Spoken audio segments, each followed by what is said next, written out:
Prepare a space to lay your TV down flat. Lay a cloth sheet out to protect the screen. Gently rest the TV face down. Unbox the TV bracket and wall mount and lay out the components. Then, take the TV bracket and bolts. Using the bolts and spacers provided, secure the bracket to the TV.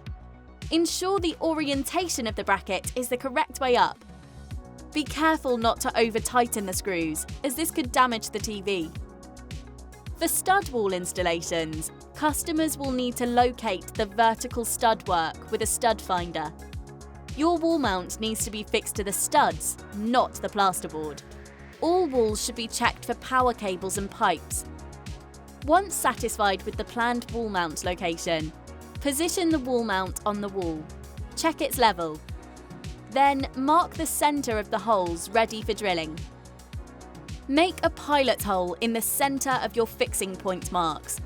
Then increase the size of the hole with a drill bit of a suitable size for your chosen wall fixings.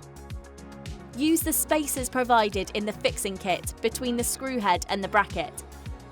Secure the bracket to the wall using appropriate wall fixings. Avoid over-tightening the screws, as this could damage the wall. Hang the TV onto the wall bracket. Secure the TV by tightening the locking screws. Set the screen to the perfect viewing position and use the cable clip to keep your cables tidy.